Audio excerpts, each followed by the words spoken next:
Welcome everyone to Ultimate Sensei lesson with Seth for the second time. Individually, we had our joint session with Tai as well.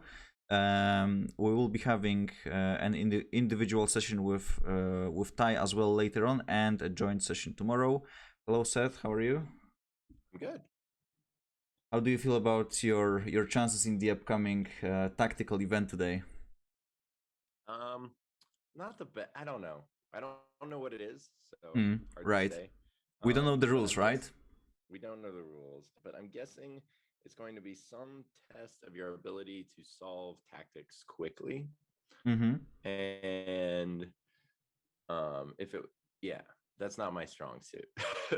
Okay. So, So you're not um expecting difficult positions where you need to go really deep.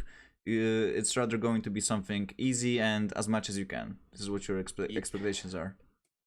kind of, yeah, yeah. Mm-hmm. I don't know Okay. for sure, but maybe there'll be some, but in general, it's or if it, even if it is more of a calculation event, it's still going to be difficult. But give it my best, I think.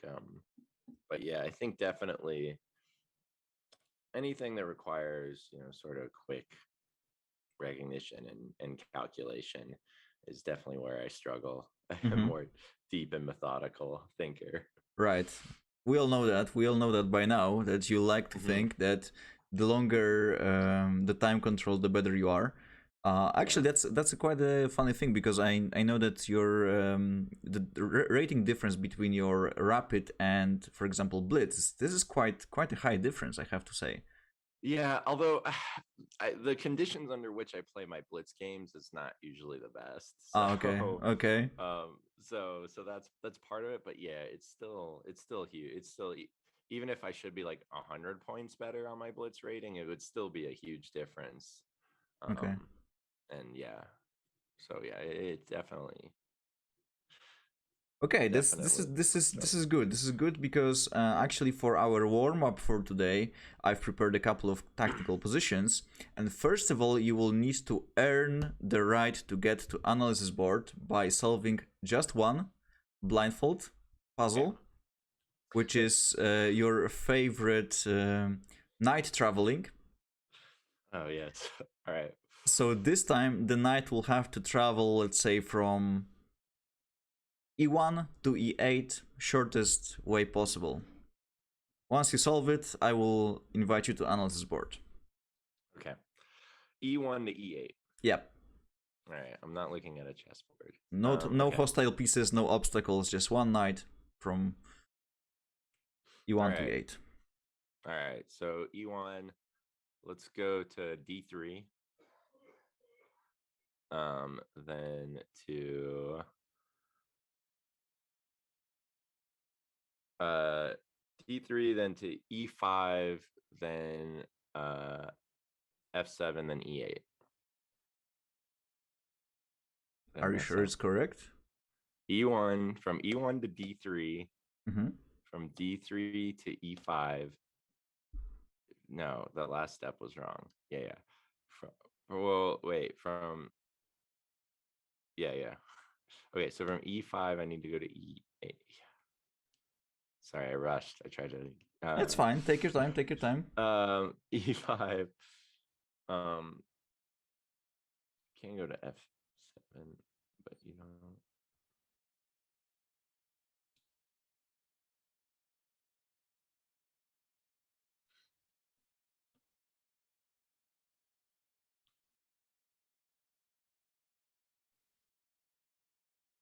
hmm. Um,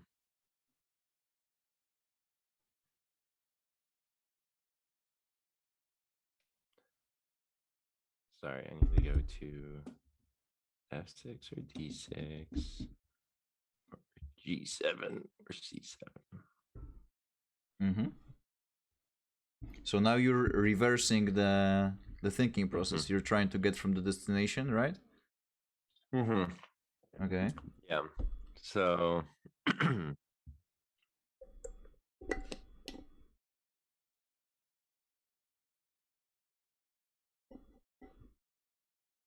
I think you were quite close, actually. yeah. I could probably do it with my current moves, but I think I'll go from no, never mind. So e5, never mind. E5.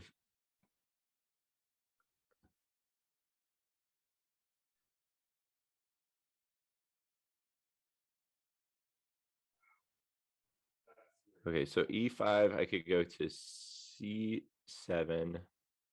From e5 to c7? To d7. To d7, okay.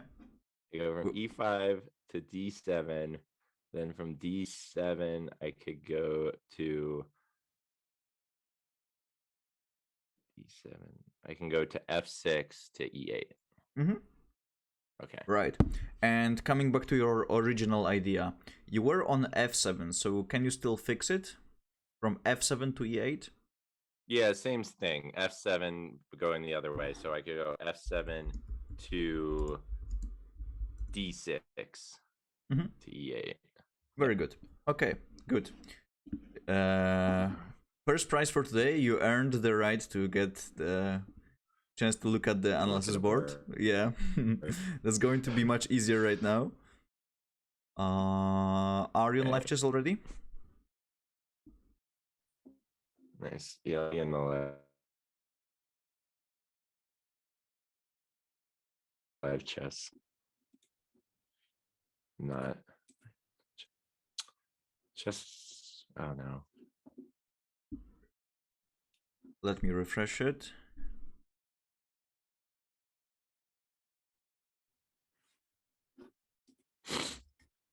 I have a couple of options. I can invite other people, but I don't see you. Oh.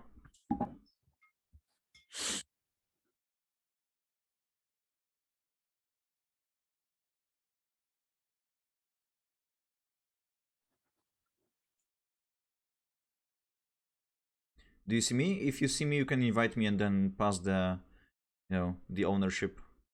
It will also be okay.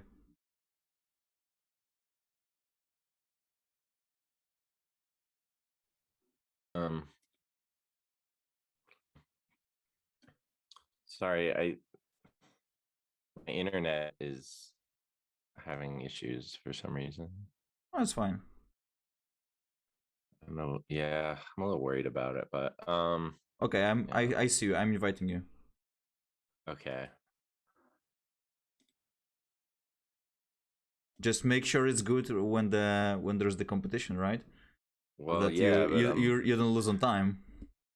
yeah, I'm worried about it though, definitely. Mm. 'Cause no one can explain what's wrong with it or what, but this happens just occasionally now. So Okay. recently. Chat is asking if you have the Ethernet, like not the Ethernet or whatever. I'm not sure how it's pronounced. ETHERNET. So I guess that's like what, that's the local cable, right? Or do you just want to use Wi-Fi? I'm not sure. Chat is asking. And in any case, Sorry, what was that? Yeah, the chat was asking how you're connected. I think there's some IT guys who want to help you right away. They're asking if you have a cable that could improve the situation.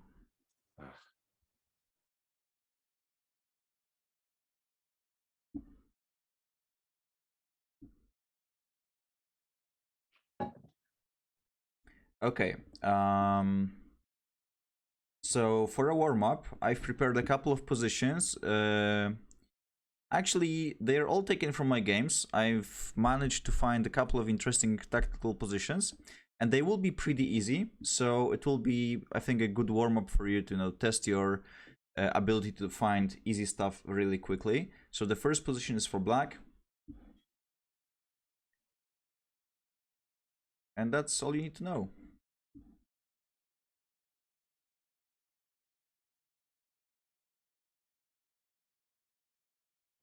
All right, hold on. Okay, so yeah, sorry I cut out again. All right, I'm black. Yeah, you're black. You're black.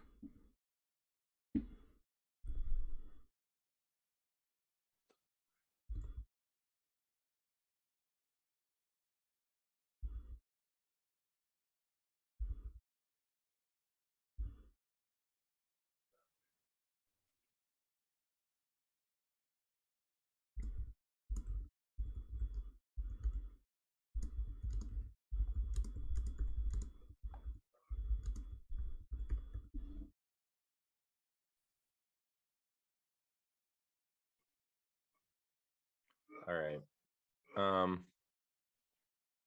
Yeah. Um. Anyway, really sorry about this. It's It's very fine, you know. frustrating. You can't do anything about it. So let's just go along with that. It's fine. Well, I mean, yeah, we certainly pay enough. Um. For it, Well, that's true, this but service. So, okay, do you want all to right. change anything, or do you want to disconnect and come back again and changing something in your settings or whatever? No, I don't. No, it's working right for now. So let's just Okay, go with it. And if okay. it's too bad, then maybe. All right. Yeah, So chat this is is also just saying a that you could turn your camera off.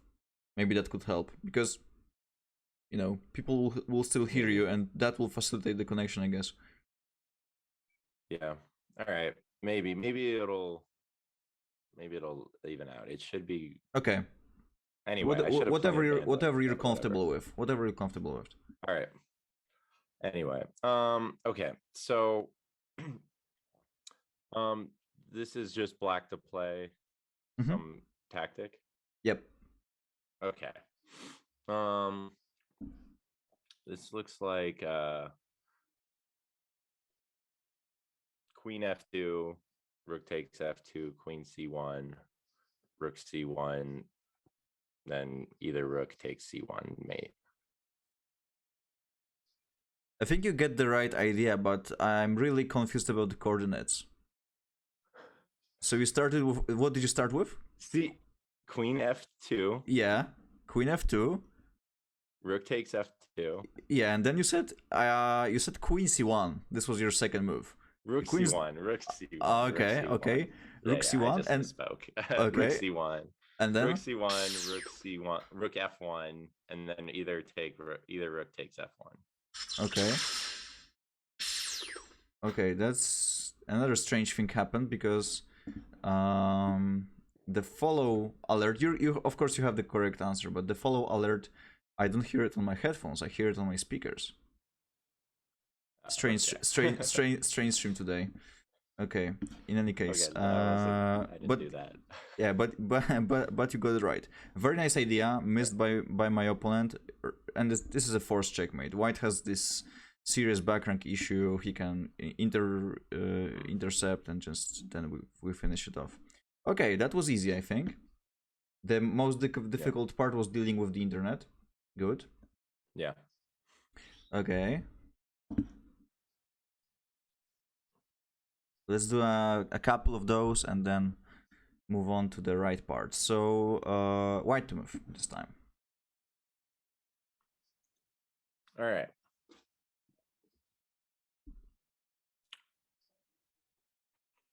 Um.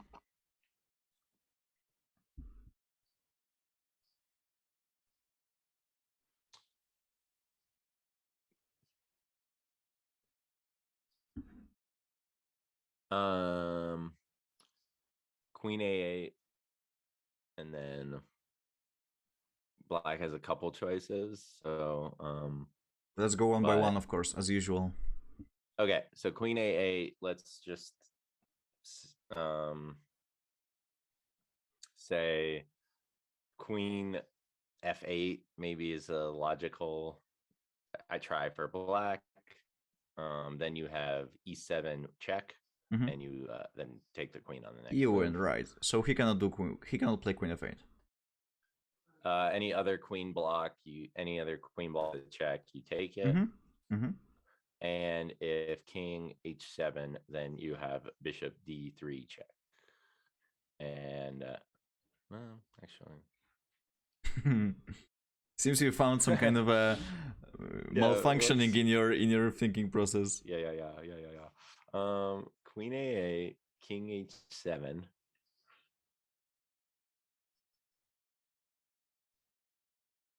Yeah. Hold on. I don't know what I was thinking there. Yeah. I needed to calculate a little bit more. Mm-hmm. You should do that, yes.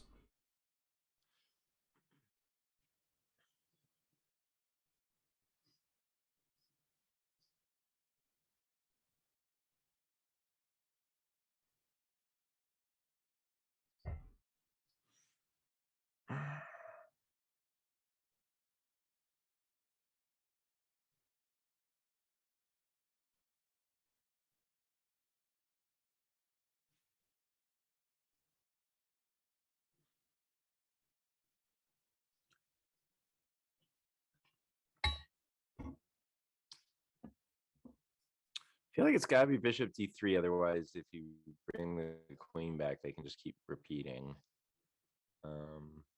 Mm-hmm. So after bishop d3, I think king h6 is forced for, and then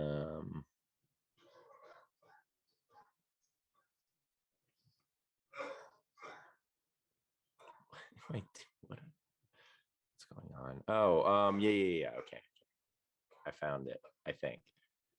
Let me just keep By calculating. the way, Ty is watching, Uh, and he has some of his thoughts. yeah. So then you have queen h8. That appears to be mate. That appears to be made indeed. However, is King H6 the strongest move for Black on move 2? Okay, king h6. Okay, so queen a8, king h7, bishop d3, and okay, sorry, g6. Mm-hmm. Also a move. Definitely G6. Right. Yes. All right. Yes, good point. At which point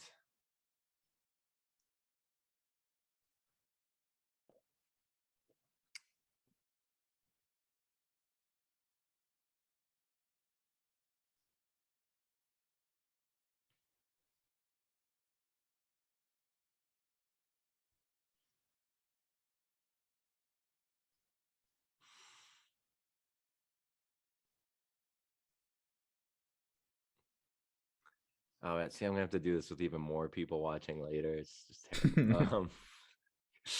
Yeah, Uh, it's really important to be able to isolate yourself. Just focus on the board. right. Forget about the crowd. Uh-huh. Yeah.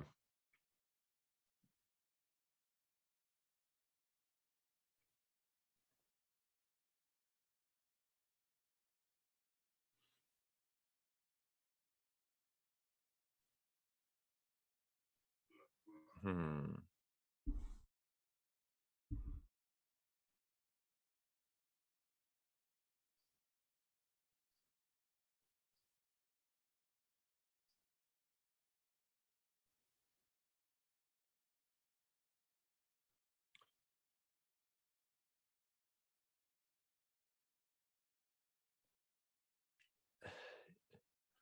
If we take it, the king and queen g8, and no.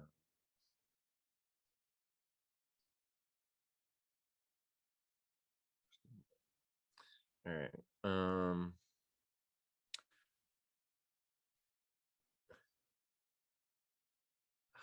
I don't see it. I mean, h5 seems slow, but that's my best candidate at the moment. Mm, that retains the pressure. However, you're letting your advantage just slowly disappear. I mean, you still have the advantage, but Right. there's something much stronger. You could improve Sure. after Sure. G6 or even on move 1. Before, yeah. Okay. Oh, on move one. You can even improve on move 1. Yes. Um, that makes sense. Um, didn't even think about that.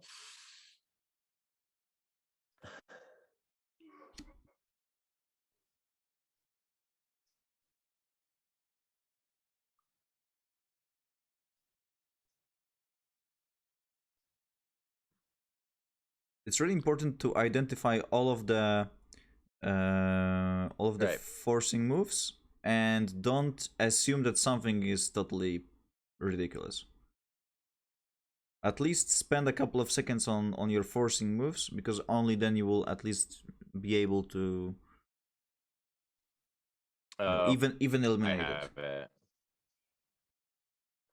Yeah, but this one works. It's a queen d8, Mm-hmm. and then uh, you know, the only reasonable move for black is to take on d8, Agreed. and then e7 check gets the queen back with another queen. Yes, with a decisive advantage. Agreed. So queen d8, this is Mhm. winning, and this is the game continuation. The move you tried could also work. So queen a8, king to h7, bishop d3. As you said, g6 is the only move. And right now, there was also you could also try queen b7, I think. And the whole point is that if black takes, pawn takes, and one of those pawns is going to queen. So if rook b4, Yeah. you still have e7. The king is just too far away from those pawns. But queen d8 is just so it's a clean finish. There is nothing left. Yeah, there was a part of me that was looking at queen d7 too, but On obviously move not as one, forceful. Yeah. queen d7 should also Is be that okay because I think you just win due to the fork. I mean, you're forking right? the yeah. And they have to, right? So right, the queen moves, you take the rook. The queen doesn't have to make a move. Otherwise, They can play king f8, but it still leads to the same result. You still take yeah, the yeah. rook. It's you still take the rook. Mm-hmm. Yeah. Yeah. Okay. Was it difficult? More than it should have been. Yeah, probably. Okay. All right. All right. I'm ready for another. Good. White to move. Um,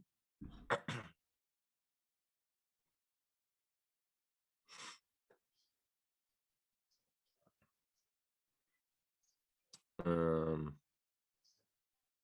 man.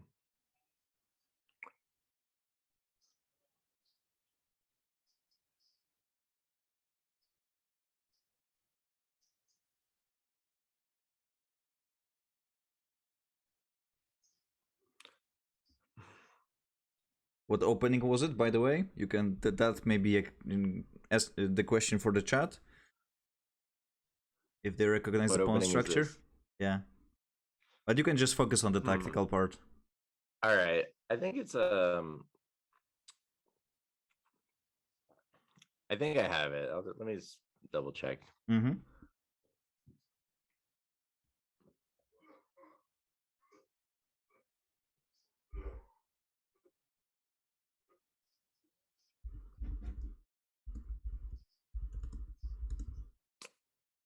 Black's Black's up a pawn. Is that right? Okay. It doesn't matter. Anyway, knight g5 is my move. And then we're threatening mate on h7. Mm-hmm. So obviously, so I mean, they can take the knight, loses the queen, doesn't matter. They can play g6. I think the only reasonable way to deal with the mate threat. And then after which you have bishop takes b7, and you're winning exchange. So after something like knight c6, you take the rook, and you out your pawn back in. You're in an exchange. Mm-hmm. Your positions, Okay. just in general. Does black have any other move on move one? Is there any other reply to knight g5? Like I think so. Yeah. Okay. Actually, yes. I overlooked one now. They can play rook f5. Yes. Um, Same problem though. You take on b7. Now, okay, rook takes g5, maybe. And why Would would that be? black play that?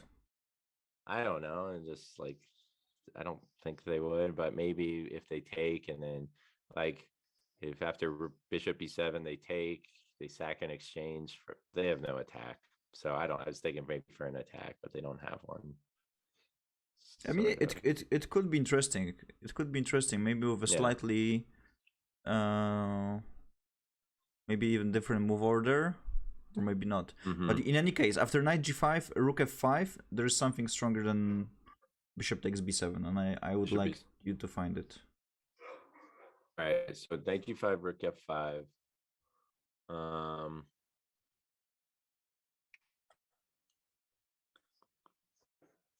Ah, yeah, because this was sort of the idea that the rook was defending against, I think.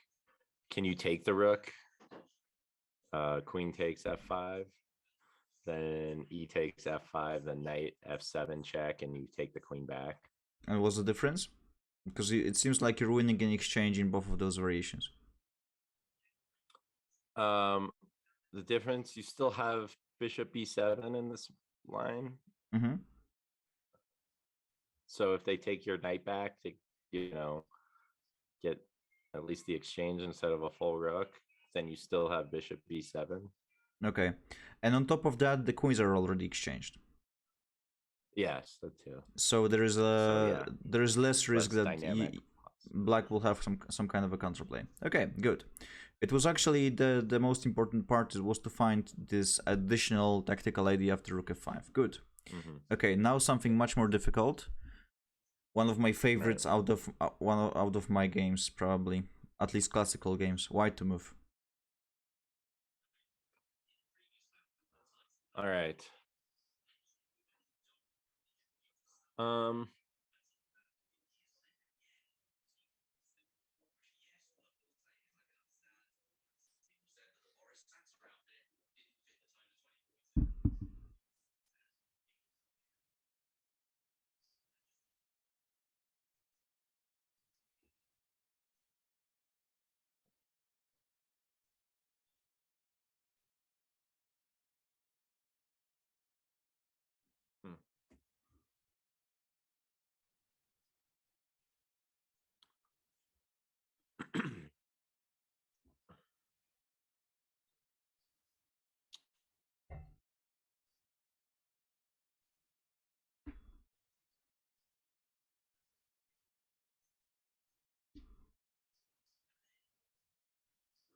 This actually requires quite a lot of imagination and creativity.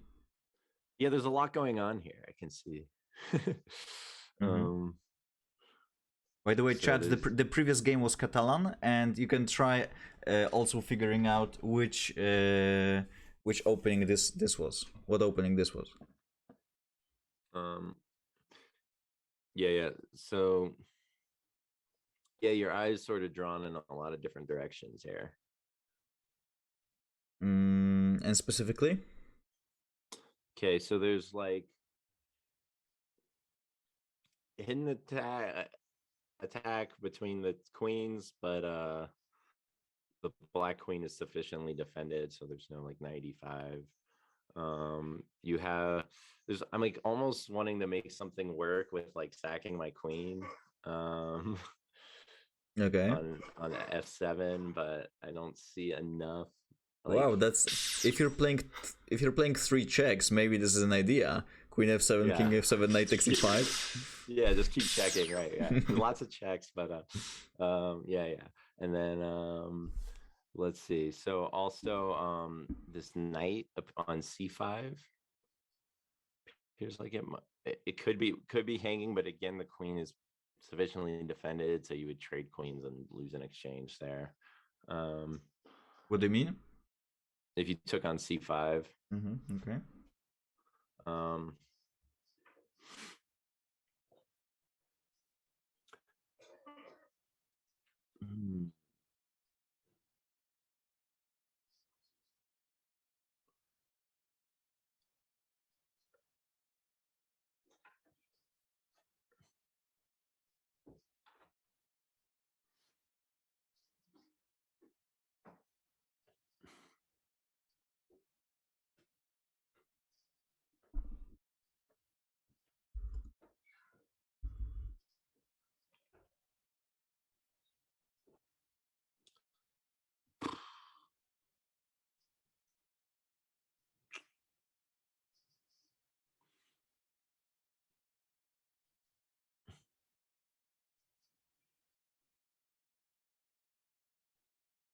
Yes, my opponent also couldn't believe his eyes when he realized what's going on. Yeah, there's holes around the king.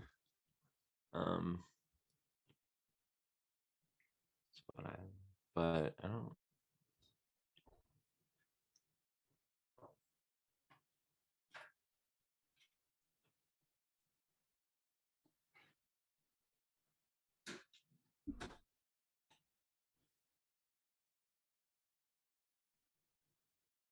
It's also the pass pawn on c6.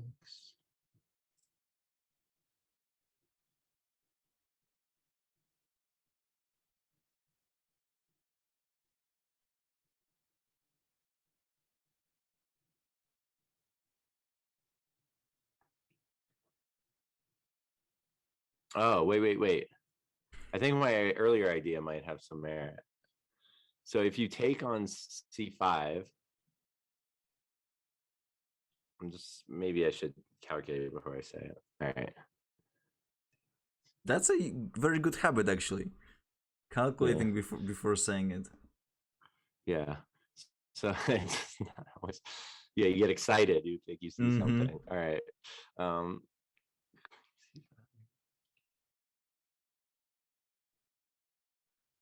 so,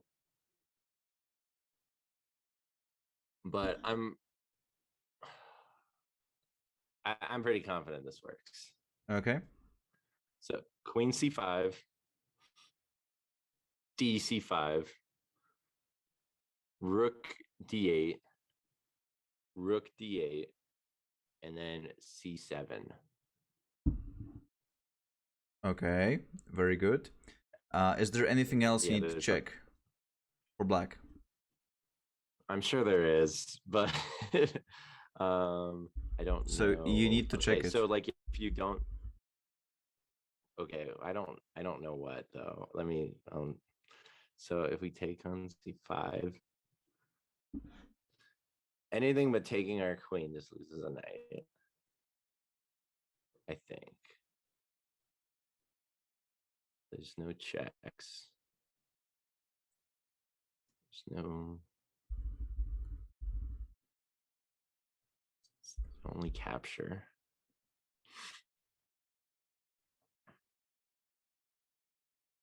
Okay, so next,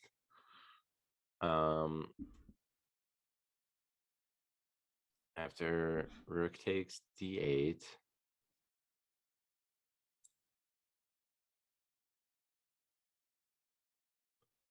took the queen.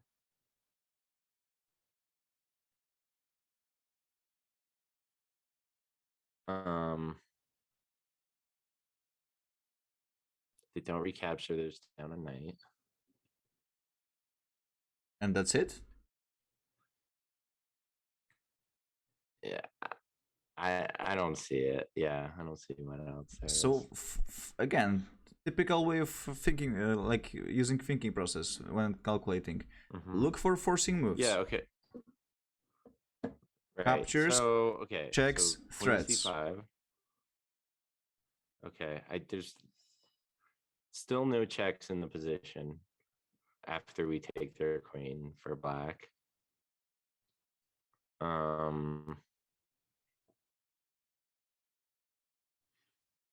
They could.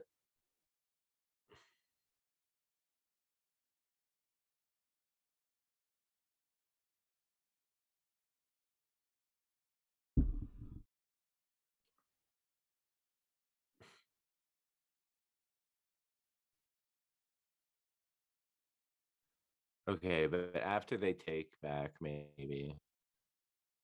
I don't know. I mean, yeah, they have rook d1 check, but it's nothing after rook d8. Think about it this way. Your opponent, you can even flip the board for your convenience. So your opponent just played queen takes c5 against you. What would you play to make his, life the most as difficult as you can? Just play queen c5. Yeah, he just played queen c5. You need to get Right. practical chances simply. You drop the knight, but you don't want to resign. Okay. Okay. Sure. Yeah. So you can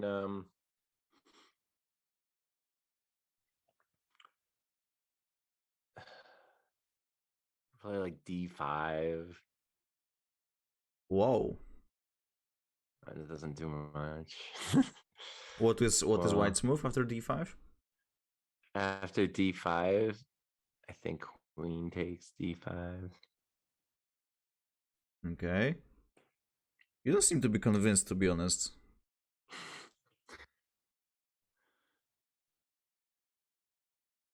I don't. What's that? Like Queen D5. Mm-hmm. That's fine. So again, Yeah. what would you Okay. play? What would you play to get the most practical chances?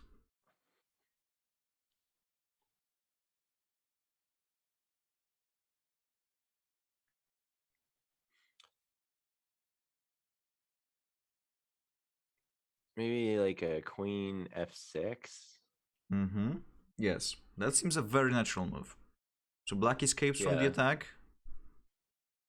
Hits the queen on c5 finally because there's no pin anymore, and hits the knight on f3. Okay. Yeah. Now we have two things to deal with. Right. Okay. Yeah. All right. So Queen C5, Queen F6.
If we now take on A5, we're Mm-hmm. attacking A6. Mm-hmm. So we could still come out up a piece if they take F3. Okay, but whenever you're calculating, I would like to hear the entire line so that we're, not making any Right. assumption, no Okay. shortcuts. Sure.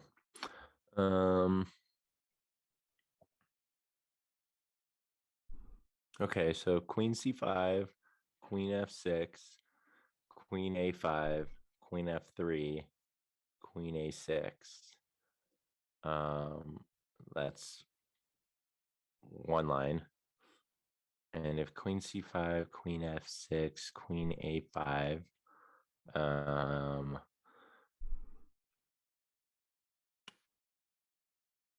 then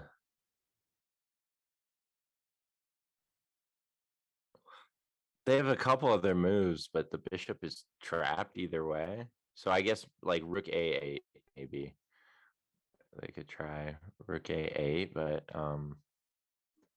that doesn't do much because then we can play, like Knight D2 or something and just escape with our extra piece. Then they might have a Wait. discovery with After the bishop, but rook a8, if there is a so in the line after you take on a6, black goes rook a8, and you want to go knight d2. uh-huh. But what was the After I purpose? take on A5. Instead of taking on Well, f3. I'm Okay, so hoping. you're protecting the bishop, right? Yes, Okay. instead of taking on F3. Okay, got it. Right. Right. Mm-hmm. Yeah, because if they take on F3, we take on A6. Okay, If they let's so protect the let's bishop, let's we save the explore knight. let's explore this line a little bit further. So after queen f3, queen a6, is this the end of the line? Are you sure Mm-hmm. it's the end of the line? So basically, the question is: are there any further forcing moves for black that may have impact on the evaluation? Yeah. Maybe because pieces have migrated a lot. Um, so That's a very vague um, statement. Maybe because they migrated a right. lot. I Okay. imagine, Yeah. Visually. starting the engine, and basically, dear Stockfish, please analyze that. If there's anything, let me know if there's anything further. Maybe because the pieces migrated a lot. Yeah. That's Okay, so that's my after engine. Queen, That's what that's my your engine engine. tells you. Set to 0. Yeah. All right. Yeah. All right. Yeah, okay. So after Queen A6, Queen F3. No, wait, that's not the move order. Queen F3, then Queen A6. Mm-hmm. Um, so things to look at would be like Rook A8 here. Would also be Queen. No, rooks are defended plenty. Um, Queen. Yeah, Rook A8, Queen. Um,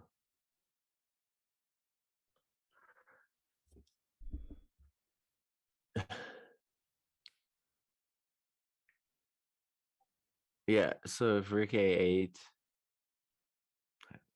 um, it's not too problematic. You Agreed. just play Queen. Um, so something better, maybe for black, might be Rook B6. Wait, at which point? No, no, no, not pause. No, no, not good. Not good. Queen's not there anymore. All right. Okay. So, uh, um, the queen on F3 doesn't have any good captures or checks. They could take Sure. H3, Yeah, they take on but H3, and that feels actually quite dangerous. Maybe you don't consider it as dangerous yet, yeah, but yeah, yeah. Okay, because H3 and then, well, yeah. I guess I don't see the danger because we're still defending G4. that's true. On the other hand, if black has time to play bishop H6 and then attack the knight on E3, which is in turn the defender Uh-huh. of the pawn on G4, there may be some issues. Yeah, gotcha. So if Queen A6, Queen H3, then um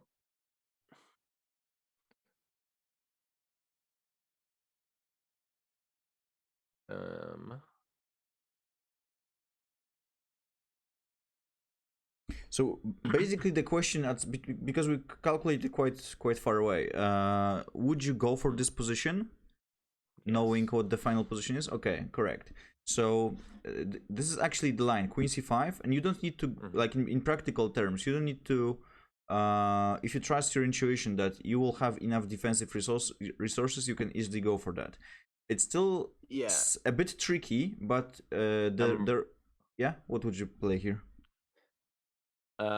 yeah, I'm wrong about this a lot though. Like I think like I take the material and I'll be able to defend, and then sometimes I'm not able to defend. Ah, okay. But No, but in this particular case, there's not so many pieces for black, so it's difficult to imagine, right. something bad going on. Yeah. That's sort of was my feeling, but sometimes I'm wrong about that. Um let's So see. I how kind of would you want to bring consolidate? right. I guess I want to bring the queen back towards the king side. Um is like what my instinct. Mm-hmm. Um so I might play queen a5 and Then after bishop h6. Maybe rook d3. So what was the purpose of queen a5 in the first place? If you're playing rook d3, I was gonna bring it back to e1, but well, maybe I still will bring it to e1. I was thinking okay. that rook d3 first maybe would be a good defender. That way, if they took on e3, I could take back with the rook, and if they took on g4, I could block with the rook. But I block with I could do that with the Actually, queen too. rook d3 is the strongest for a slightly different reason, because if you start with the move order actually matters here. So if you start with the rook d3, this is actually the benefit of having the rook versus the queen, not the queen versus queen. So as opposite to queen a3, for example, right, where you have the knight is actually still pinned. No, queen a3 is actually a bad move, because I think it gives black some additional resources like d5, opening the bishop, then playing d4. Maybe there's still some, tricks somewhere along the lines. I guess the idea with a5 was to come back to e1. Yeah, true, but what I wanted to show you was that if you play rook d3, then at any point, if black goes bishop h6, you don't really need to matter all that much about this whole idea, because you have your own attacking move. Can you see it?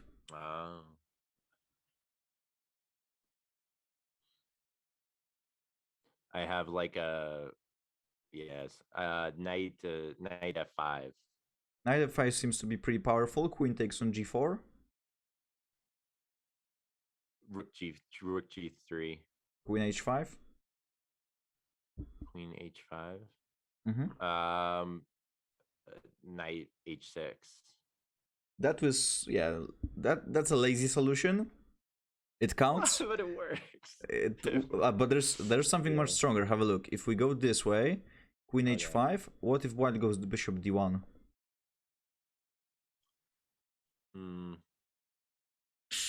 Yeah, that's pretty sweet. Yeah. Seems to be catching the rook. Good. Queen, sorry. Seems to be catching the queen. In any case, queen c5, a very nice idea in my opinion. The opponent was shocked. This very unique situation where the pawn manages to fork two rooks. Good. Do you feel warmed up? Yeah. Okay, good. So, your opponent did do this? He went for queen f6, actually. He went for queen f6, and... okay. Gotcha. So this is pretty much the game continuation we've been analyzing. So I played queen a5, there was queen f3, queen a6, bishop h6, rook d3. All of this happened. Queen h3. Yeah, actually, exactly the thing that we discussed. Rook g3, he resigned. Nice. Renek138 says, get him set. So people are rooting for you. I know Renek. Okay. Good. I'm glad people are supporting you. It will be useful. Good. So as I was telling you offline, and you agreed that the Carlsbad structure occurs in your games quite often. So I thought it will be good to which brand of yerba mate I'm drinking. Oh my goodness! Right now, I will need to check it. I will check before the second session. So if you stay for Ty's session, I will then let you know, because I totally forgot what the brand was. So that's your calling card, yerba mate. It's your drink of choice. It is, because actually, well, I think it has a much better impact than coffee, and you don't get this caffeine boost right away. It's more of a, the energy, the energy level is pretty much the same for a longer time period. So you can. It really has nice sustainable energy. Yeah, exactly. Right. I cannot imagine my life without it right now, so it's probably kind of an addiction, but it's probably one of those you can still live with. In any case, I mean, everyone else drinks coffee, so and it's a bit healthier, because it actually gives you the, there's some, whatever it is, Like those, what's the name of that in English? Oh my goodness, my vocabulary is getting worse and worse with every day. Micro elements. Do you have micro elements? No, Micro you don't. elements in coffee. I don't know. Like in yerba mate, you do. This is the point. And oh, in coffee, you ions do. or something, Sorry. or I don't know. Okay, but I it's don't not know. ingredients. Chat is saying it's ingredients, but it's not ingredients. Ingredients is something a different word. Like electrolytes. All right. No, it says micro elements. So basically, all of those, that. Sure. Yeah, elements. Basically, elements. You have those. Okay. Any case, let's talk about chess. So the Carlsbad structure, it happens very often in your games, and you play it with buff colors. So it's actually, I think, one of those. Yeah, much more with white, but Still, it did occur in one of the games you sent me on Leeches. yes, yeah. Right. I think I think I know what game you're talking about. You might not even control it, but it did happen. It did happen. Right. Okay. I think I just sort of settled for it. Possibly, like, yes. Okay. Yeah. Anyway, Mm, because I play a lot, I end up in Queen's Gambits. I usually play the Tarash defense, so I end up with a lot of isolated Queen pawns. right. So, okay, I agree that basically you will be seeing this more with from White's perspective, but oftentimes you don't even control what your opponent is going to do. Like if they don't allow Tarash, you might still end up in a Carlsbad structure with Black. In any case, do you always take here because Black played Bishop E7 in this position? This is a game you played with Falk, so one of the participants of the Ultimate Sensei Season 2. Do you always take it here on D5, or was it just a game choice? No, I usually take it. Now, this is a little bit like of a different move order because you started with knight f6. So The classical move order. I usually, huh? This is the classical move order, I think. Yeah, but I don't normally. I only play knight e. I don't normally. I normally exchange it before playing knight f3. That makes sense. That makes a lot of sense, actually. So it means that in this case, you should probably go. In this case, I play knight f3 to avoid the Nimzo, basically. Okay, so he tricked you by using the different move order. Exactly.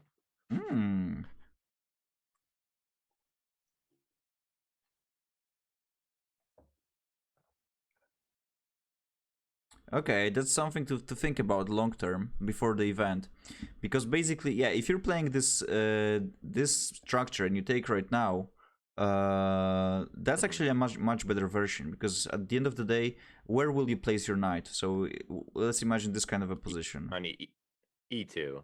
Exactly. Okay. So I mean, you play bishop d3 first, but then play bishop d3 and then knight e2.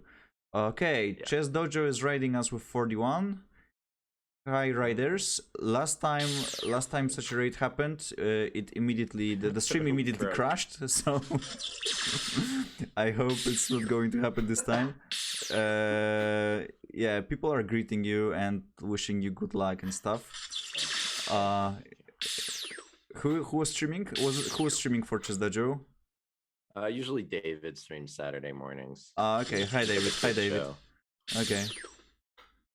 David here. Okay. Yeah. People are admitting it was actually indeed David. Good. Right. So bishop to d3. Yeah. So I think you know all of those subtleties, right? So it's much better to go knight e2, and then what will be your plan? How would you? Yeah. See you later. See you later, guys. I will also be joining at 1 p.m. Pacific, 10 p.m. Poland, for just like half an hour or an hour. We'll see. So knight e2, and then what? So, for example, if they go, I don't know, castles. Yeah, today we have a feast. I'm letting them look at the board. Yeah, that's true. Today it's a special day. Knight e2, knight d7, let's say, and then what? I'm just wondering what setup you would choose. Castles, okay. For instance, rook e8. Okay, now I think, but probably my goal is my preferred is f3. So okay, so you're going for the central break. E4. Okay. Yeah. Okay. Right. And So I don't know if I'm ready to do it yet, but yeah. okay, but this is the idea you have. It's good. Okay. So basically what I wanted to discuss with you is that okay, long term you'll have to either, because this is quite a smart move order against you. So it seems. Because if you're trying to avoid the Nimzo, you immediately place the knight on f3. So either you don't take right now, which I think is critical. So bishop f4 might be an idea, or bishop g5, or you still go for the Carlsbad structure, but then you cannot expect f3, e3 to work anymore. So I think we'll have to think about it and find a solution. Here usually, because you got tricked easily. I just sort of let the game. Here I sort of let the game develop and kind of figure it out from there. I usually play rook c1 and try to play down that file. Okay, that's fine. So let's go to that position. Because all of this is normal. Knight bd7. And now let's discuss plans. Because you have Carlsbad pawn structure, which means that basically white will be looking or should be looking for a pawn break. Either on queen side, which means rook b1, b4, a4, b5 with the minority attack. You know it, right? Yeah, I don't like it, but I do know. Okay, you don't like it. Or the central break. However, without the pawn, without the possibility of playing f3, how will you get your central break? Do you want to go e4? You would like to go, but you don't want to do it here. Why not? I mean, maybe, but you're just taking on an isolated pawn. Exactly. So I would say the answer is no. We don't want that, because if you do that, you know whenever you're playing with an isolated pawn, you actually you should try to avoid exchanging minor pieces. And what happens right now is massive exchanging. I mean, this is phenomenal for black. Sorry. If there's nothing stronger, just knight f6, then total control, full control over d5 square. Rook coming against the pawn. Black is a lot better. I would say the engine would already say +1, -1 or something. Right. Yeah, I wouldn't do this. Okay, so basically, if you end up in a position like that, if you don't like the minority attack with rook b1, b4, a4, you cannot go for the central break. Then what will be the plan? Because it seems that strategically you're just tied down, even though you have slightly more space than your opponent. So what do we do right now?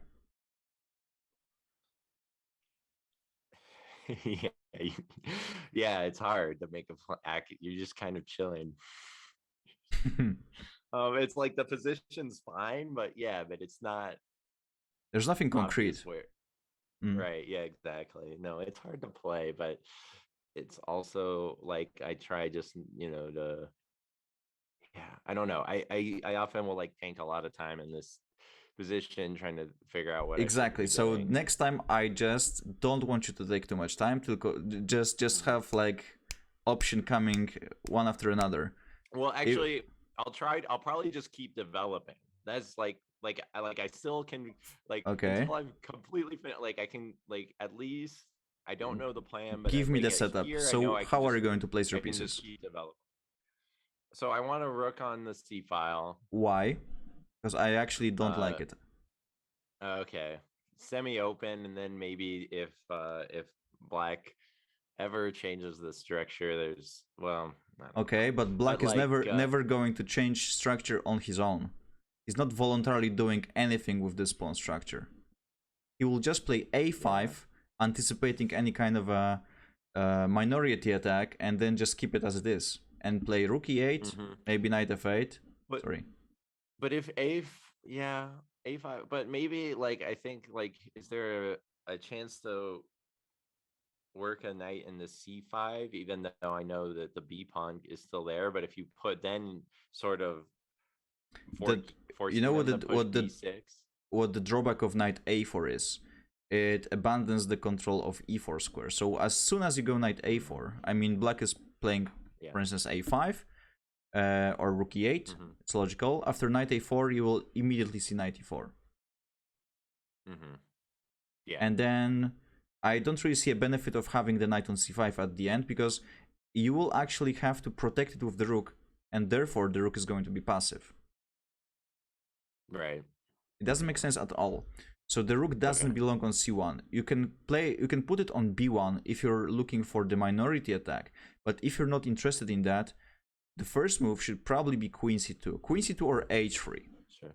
h3 for a totally different reason, just to not allow certain simplifications, and I will show you another plan in a moment, and you will see why h3 can be beneficial. But if anything is supposed to go to c file, it will be the queen, so that you have, you know, just improved control over e4 square, plus the entire diagonal. So also if black wants to play knight e4 at any point, you will have the chance of just, you know, capturing it.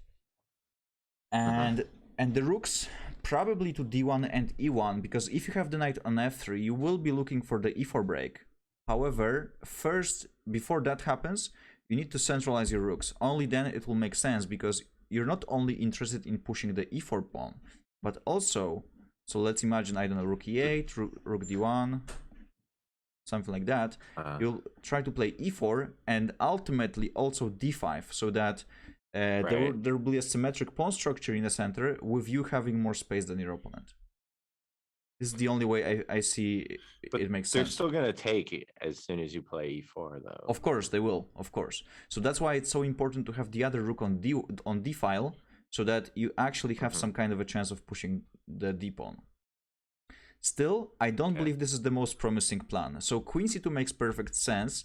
However, probably it should come in connection with knight e5 and then f4. So if there is a benefit of having the knight on f3, this is strictly this plan.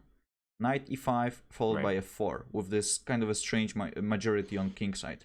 Still, for this to happen, you cannot have you cannot just go knight e5 straight away, because as soon as you do that, and knight g4, and after the recapture, or maybe you could still try to play bishop g3, but that's kind of a different setup. And in any case, I can imagine bishop h4 coming. Basically, the pawn e5 will be quite difficult to be defended. So perhaps you can anticipate all that. Sorry, with the queen on c2. Where was it? Okay, with the queen on c2, or even without it, you can just play h3, anticipating those knight jumps to g4. And actually, right now you are well prepared for knight e5, because at the end of the day, the knight is not coming to g4. Yeah. And we have enough control over e4. Yeah. So this is a much more logical plan. And as a matter of fact, you can still keep the rook on f1, because it will support the potential, you know, the march of the pawn on f. So probably the other rook will come to e1. So you have two plans you should go for if you have a knight on f3, right? If you ever decide to have a knight on f3. I like that. It's totally playable. I've been analyzing this a lot, because I released the course in Polish, unfortunately, but I released a course for black d4 d5, where I'm recommending black to play the Carlsbad structure, so I know how to deal with that from black's perspective. But generally speaking, I underestimated the idea of playing knight e5. Under some circumstances, you can play that, and it makes perfect sense. So this is one concept. So if you realize your knight is on f3 because your opponent tricked you in some kind of a move order, maybe this is the way. Okay, so yeah, let's leave it here, because you played those two other games in Carlsbad. Because rook c1, the setup you got against Falk was just honestly pretty bad. Queen b3 also, it just doesn't belong here. Queen doesn't go to b3. Never, ever, ever, ever. Just go to c2. Yeah. Or if you're going for f3 e4, the queen is probably better off on d2, because then it supports the pawn on e3.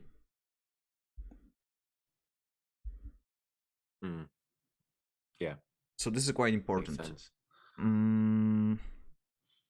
Right. Has Seth been reading the Flores book? I'm assuming not yet. Yes, I recommended this book to Ty, but he's I think his struggle with strategy and pawn structures is slightly bigger in case of Seth. But you can also think about it, Seth. To be honest, there is a book. I will send you the link. Right. There's also a chessable course, and basically the author discusses all of the most important pawn structures. Have you heard about it? Pawn structures. I'm not sure. It's pawn structures explained. No, I heard you telling it. I heard you talking to Ty about it in his lesson, but I don't remember you saying the name of it. Okay, I'll send you the link. Never mind. Okay. Okay. Yeah. Okay, I pasted the game. It's so don't. It's not again the game you played against Folk. It's just the names are not updated. So this is the game you played with Black. Right. Yeah. This is my highest rated win, OTV. Cheering for Seth. Good. But yeah, but the opening was not good. Not good at all. Not good at all. Knight f3. You found the only move to waste time right now, actually. I put it down and then I was like, what was that? So guys, Seth decided to provoke d4, apparently thinking that if he gets the Carlsbad structure, if he forces the Carlsbad structure with Black, he's just winning that. And it did happen, so I think it was, from time perspective, it was a very good decision. Bishop c5, provoking d4, which did happen, and Seth calmly responded bishop e7, which was the original square for the bishop. Right. Yeah. Honestly, one of the most mesmerizing maneuvers I've seen recently. Yes, provoking a Carlsbad. Exactly. Provoking the Carlsbad. No, actually, if you think about it, I mean, if you think about it, the longer you think about it, it makes more sense, because the bishop on g2 in Carlsbad is typically just a bad piece, because it's so nicely restricted by those pawns on c6 and d5. So it shows great understanding by you. Not what you intended, probably, but by the way, would it make sense to go c5 since you're a Tarash player? If they go d4, would you still end up in your repertoire? Sort of, yeah, kind of. Well, I'm not sure myself. This almost might be better. Well, no, maybe not. Maybe it's very similar, but normally I think I would actually go. Yeah, it is because they traded the c pawn for the e pawn, basically. Yes. Yeah, so that's exactly what happens. So knight c6 is probably normal Tarash, right? Yeah. So that's an option, but probably again bishop e7. You know, everything other than bishop c5. But that's not really the point. It's not why we're gathered here. So okay, knight c3, and here rook e8. One practical piece of advice: I would probably not play rook e8 in such a position, because again, one of the ideas for white is to go for the minority attack. So you will need c6 move for sure, and possibly you will need a5, and a5 might actually be needed quite quickly. Really? You know, I saw him going for the minority attack, and I guess I just don't believe it. Okay. Yeah, I was like, I thought like by him going for the minority attack, it sort of gave me time. Like I just feel like it's slow, and the fact that like I sort of threw away a tempo already and to start this game, I felt like okay, that you're not supposed to prevent that. Well, it is slow, that's definitely true, but on the other hand, it's supposed to be slow because white is not looking for anything immediate. White is actually trying to get a long-term weakness in your position in the form of 1 or 2 weak pawns. So it was never intended to be fast. In any case, when we are talking about a move order, I would still start with c6, because I'm not entirely sure if rook e8 will be needed, but okay. So rook e8, a3, indication of the minority. There's still like a part of me that I think was still thinking like, do I want to play c5? You know. Oh, we never do in this kind of pawn No, structure. yeah, I know, but I figured I was like, oh, kind of go back to where I'm used to, but yeah, I knew that eventually Mm-hmm. c6 was probably right with his bishop being cut out. C5 doesn't make sense at all to me because after d takes c5, bishop takes c5, it seems that you will get a very bad version of the isolated pawn, to be honest. Like a very bad version. Yeah, It may but it it may clears the resemble c6. Tarrasch, But but it's just something about my instincts as a player. Just don't like having pawns on c6 or c3. Like that's what's wrong with that? knights belong there.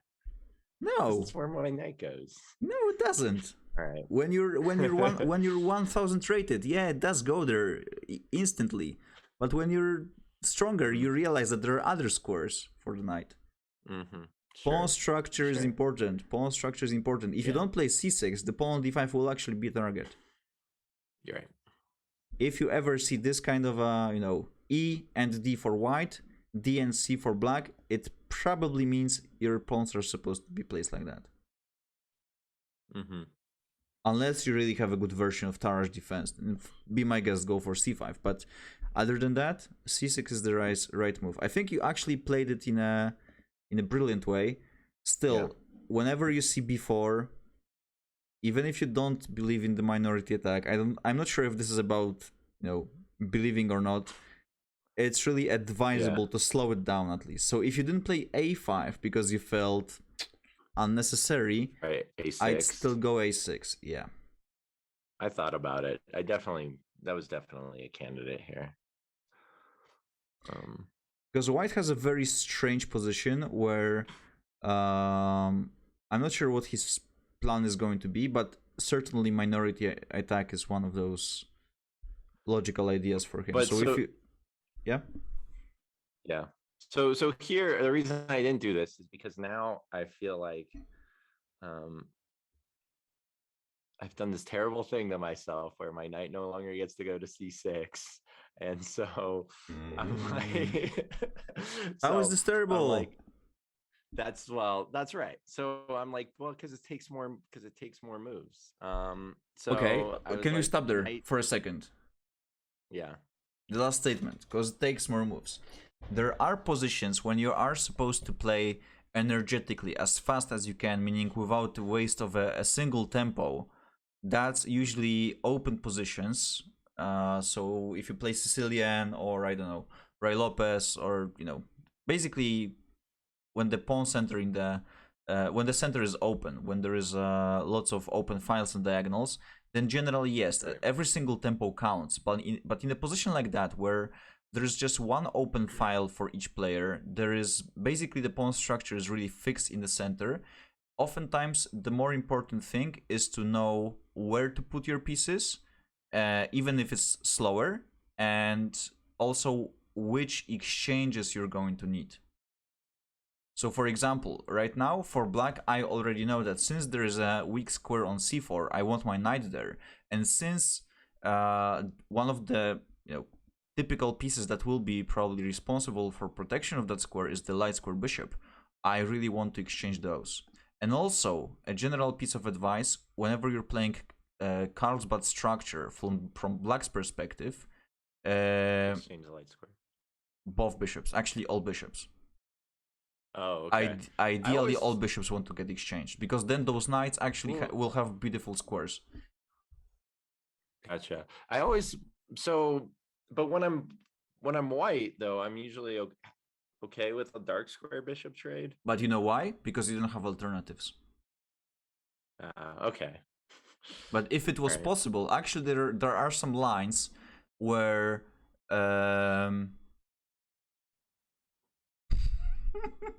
okay, chat is mocking a little bit, so I will tell you about it in a moment. So basically, there are lines in the exchanged Queen's Gambit declined where white plays some strange moves just for the sake of not having to exchange dark squared bishop, because it's so important.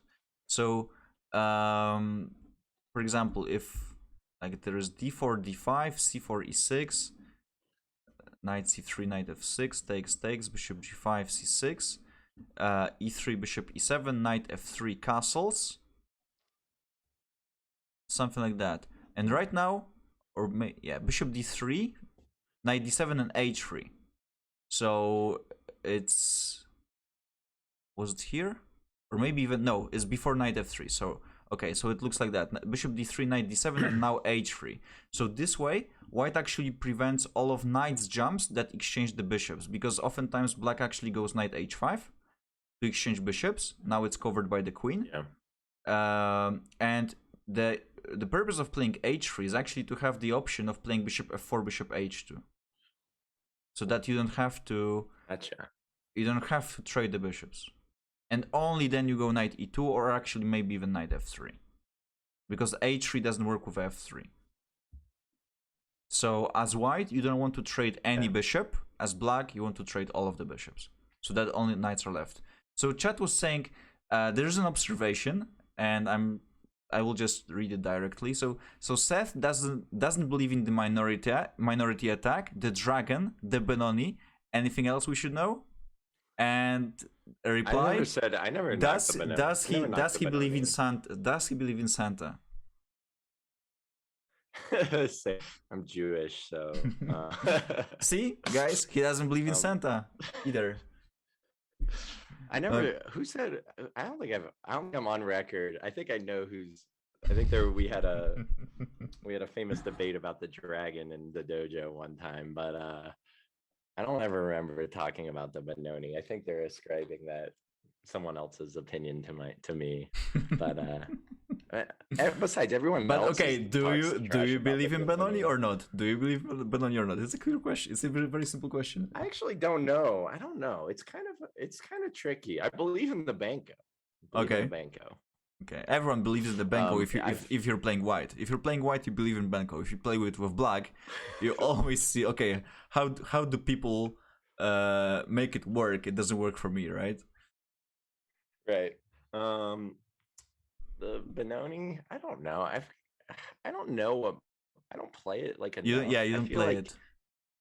I feel like I get good positions, but I don't necessarily think I get great results. So I don't know. Maybe the Benoni. Okay, but we want to keep a couple of secrets. We want to keep a couple of secrets, right, so that the opposition doesn't get prepared. That's right. Everybody else talks trash about the Benoni anyway. It's so, yeah. So I guess if you listen to them, then it's bad. But anyway, coming back to our discussion. Yeah, so going back to this. Yeah. To your position, actually. Yeah. So when I played, so when I decided against a6, I agree that I recognize it's like the most time sensitive position, but I still feel like I have this idea that the knight wants to go from d7 to b6. Yep. And then possibly c4. And then it's ideally c4, right? But I know it needs to go from d7 to b6 and I want to do that first and then get my bishop out. And I know the knight needs to move again in order for me to develop my bishop. So I know that I have time to do this, but I feel like I don't, even though it's closed, it's it's a fairly stable position. I still feel like if I start making pawn moves and then I'm not ready, and then something changes and I'm not ready to deal with it. Okay, kind of what I see your point. However, the probability of you getting the knight on c4 is still quite high, and I believe that it's actually the pawn structure itself is much more important, because at the end of the day, if you manage to play b4 knight d7, but white gets his b5 move, and for example knight b6 takes knight e5, this pawn structure is actually very bad. You have one clear weakness already, the backward pawn on c6, and potentially a7, in the middle game or the end game, the pawn on a7 will also be a problem. And also, you know, your A file is totally closed, so the rook, like, it's pretty much restricted. Yeah. It's not a good Okay. So it's I not a think good position maybe for I. black.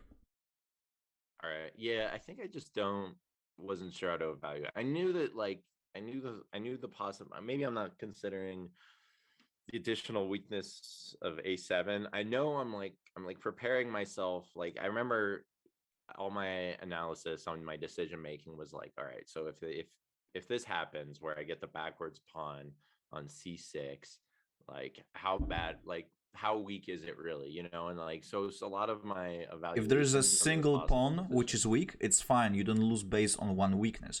But Right. in connection with the pawn on a7, I'm not saying right now because this is not a position where you need to calculate anything. This is just a Right. principle you're applying or not. So if you're ending up in a position like that later on, you might imagine white for even, coming to a4 with the queen. Of course, right now it's impossible because there is a knight on b6 covering that. But this is the easiest way to present, to depict, and prove that those two pawns will be targets. They will be targets, whether you want it or whether you like it or not. So Yeah. it's really important to slow white down and go a6. Wait, so in this position, you go a6 so that he actually needs to invest a couple of more moves, for instance, rook b1, a4, and b5, so you will get your time to place your knight on c4, even like that. Mhm. And if we compare this position to the previous one, you end up in one weakness. A file is covered by your rook, and you will actually even have those. At some point, you may get a chance to play rook a3 if the bishop abandons this diagonal with great Yeah. activity. C6 will be easily covered because this is just one weakness. You don't lose on one weakness. You will just Right. white will attack it with everything he likes to get involved, and then you'll just protect with the same number of pieces. It's fine. And this is a Okay, that monster. makes.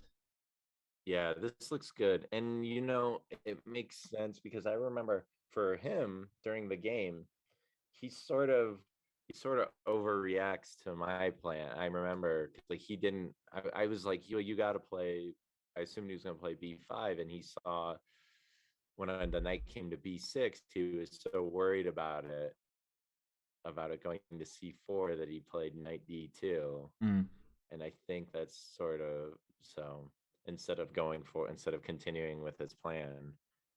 And I think that's Remember that timing here, of course, it plays a certain role, but everything that is permanent, everything that is fixed, you just want to make sure that it will work for you. So c4 right. square, it's generally, of course, a nice outpost for you, right? And also you want the pawn Mm-hmm. structure to be good, so that you don't create you already have a nice asset in the form of the c4 square. You don't want to create a weakness, a liability in your position by actually allowing those two weak pawns on c6 and a7. Yeah. Strategically, it's much more important than the time of getting your knight on c4. Especially that's Yeah. it's not the only promising plan, to be honest. Mm-hmm. Right. And if we just think of it in terms of time, right? Like my one move, A6, to stop him causes him to need to play like what, two or three more moves Mm-hmm. to try to execute his plan. So it's Exactly. like investing Investment. one. Exactly. Yeah. Yeah. Okay. Agreed. Do you believe? So I now believe now yes. now you don't believe the minority attack even more, because you know how to Right. I react really against it. because now It's because so I play bad. one pawn move and you need three more tempi just to try to execute it. And yeah, Okay. Good. Good. Good. it's Good. nothing that special. Good. Anyway. Yeah. Okay. So your opponent didn't understand what's going on right now because he played bishop b2. The bishop is No. it's a Yeah. night. It's a nightmare. And queen d7 very good. Rook f2 e1. Considering what we said not so long ago, what is the best move for black right now? You win bishop f5, which is okay. Second option. Strategically, what do you Yeah. want to get? Should I play a6 here? Or Not really. I mean, It's at this point, it's gone. there is no threat, right? B5 is well covered, Yeah, so yeah. perhaps it's not the That's point. right. I think that's what I think I remember that. I do remember like not knowing what to do here. I think I spent a long time on bishop Phenomenal, f5. fantastic. Yeah. So I was like, okay, bishop f5. And then I I, sort of s- found that, I and I was see a like, okay, forcing move. that I does play a something. forcing move. Yeah, and like, and it had, I can't remember, but yeah, it had some idea with a follow up plan. Like it was connected to a possible plan, but Connected to a also can. possible plan. Okay, I want to hear more. But I think also You have my full attention. it does adds a little bit of control to e4 Okay. as well. But I'm trying to remember what the plan was, because what happens in the game. You went bishop Yeah, f5, queen b3, bishop f8. So for now, it seems yeah, like you're doing everything to prevent e4, which is actually quite good. But you also should be looking for you should also be looking and he for played some it anyway. active ideas on your own. And he did Yeah, play it that was anyway. hard for That's me. true. Right.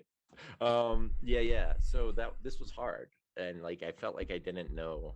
That I Okay. felt like I was struggling for active play here for Okay. sure. Okay. So first of all, where do you want to play? Okay, good point. Yeah, another question. If we're doing like the old principle, like which way your pawns point, I want to play towards the king side. And it makes perfect sense actually to go there. Yeah. So this is the arrow, right? Right. Yeah. Okay. And okay, go on. But yeah, but it wasn't totally obvious to me how. It was like that was like sort of in my mind, because otherwise I might have thought like queenside play. That's like where I have a majority. Okay, but if white is going for minority, how will you go for majority? This is where yeah, exactly. It didn't make any sense. So and then like how to play on the king side wasn't so obvious to me. Like, okay, there's this idea maybe of bishop h3, but I thought like rook. Well, I mean, that was definitely the idea, but then when he plays rook e1, he can just drop the bishop back. Okay, but if you do that, doesn't the bishop look silly? It's a little silly, but it's still on the diagonal. It is on the diagonal, but if you're going to be consistent, it will still pay off to force the bishop to retreat like that. So what I'm trying to say right now is that if we divide the position into two parts, basically the e file, or the middle line being the just making the distinction, it will be much easier for black to allocate a lot of pieces to king side than for white. So generally speaking, if you're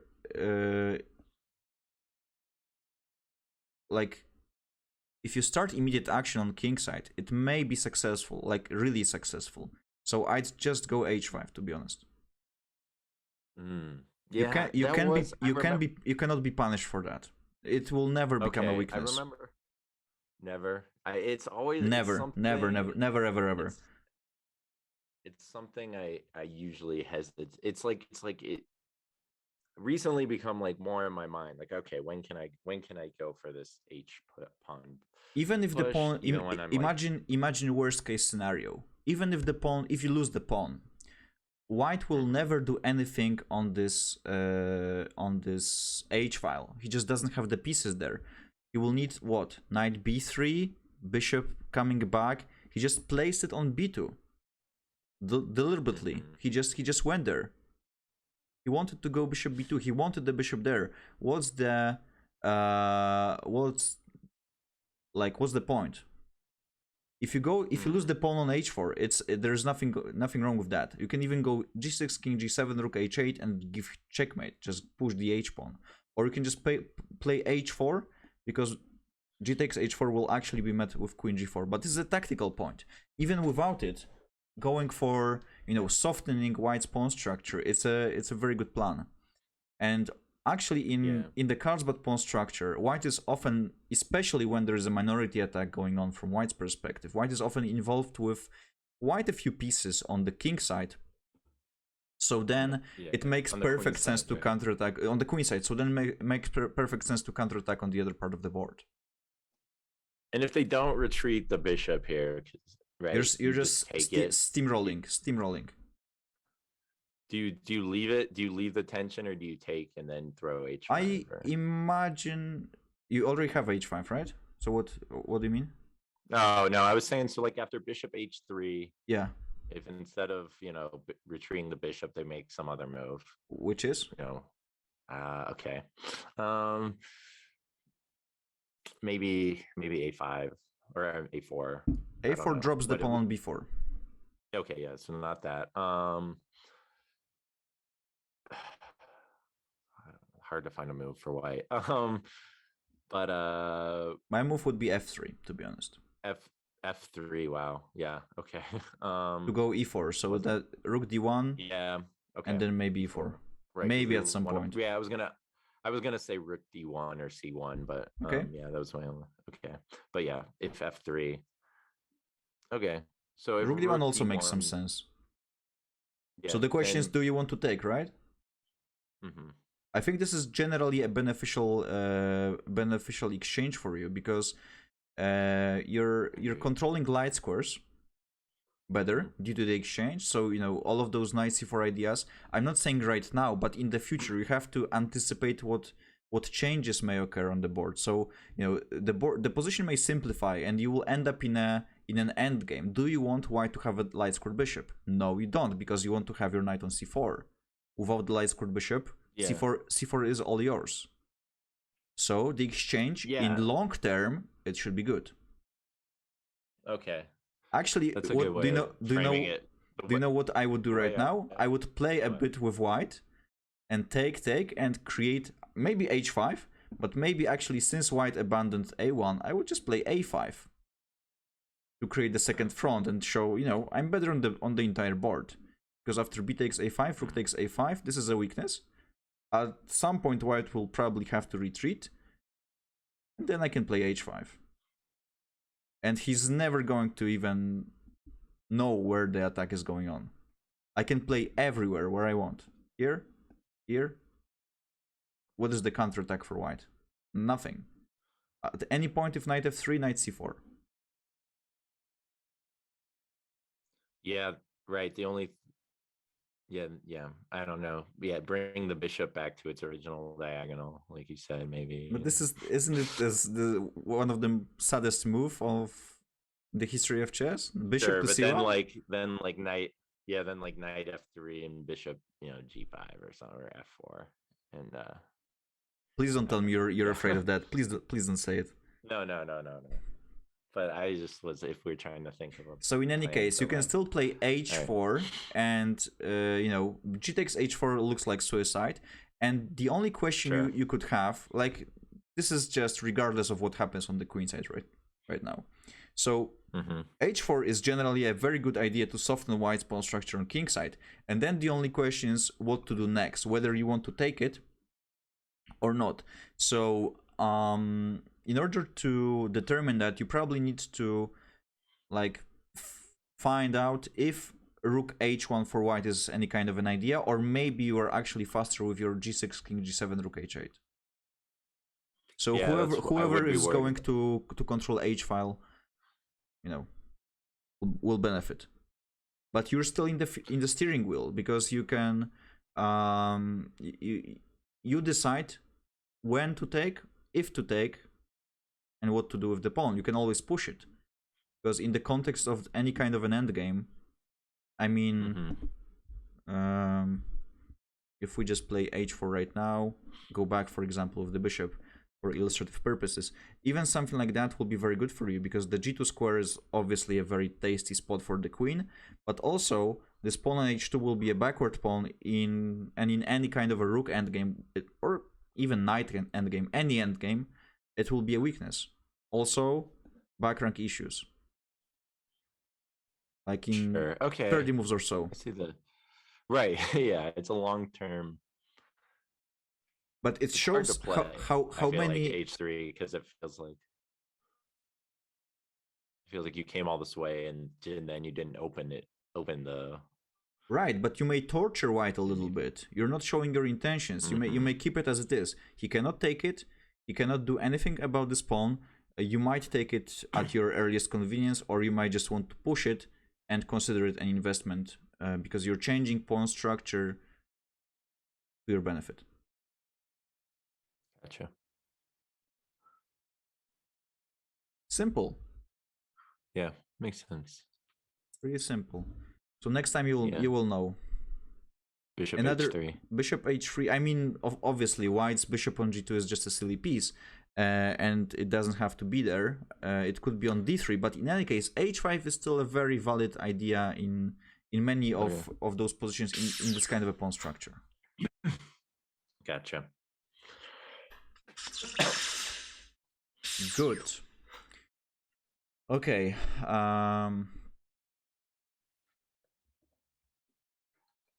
I think Ty may be waiting because I think I agreed to meet him at like right now. So I think it's good. It's a good moment for us to finish for today. And I'm not sure if I will if we're going to meet in the like my evening 1 p.m. your time, but I will be there watching probably. No worries though. No, don't get no additional pressure. And for those of you guys who okay, so fans of Seth fans, we will be seeing Seth tomorrow on the joint session. Right. Is that correct? Yeah. Or are you just no sessions? No, I don't want to see this guy anymore. No. Okay. Sessions. We want sessions. More sessions. Good. Yes. Okay, so Ty, I still have my warm up prepared for you, so we don't need to do chessable anymore. I will make sure you're warmed up. No worries. Good. Okay, guys. So I will be disconnecting from Twitch, I guess, for a second. Start another stream. This way, it will be easier to structure those episodes on YouTube, and it will be easier to connect with Ty. But I will be there in like 5 minutes or so. Good. Okay. So thanks, chat, and thanks, Seth. We're getting offline and coming back in a few minutes. Thank you.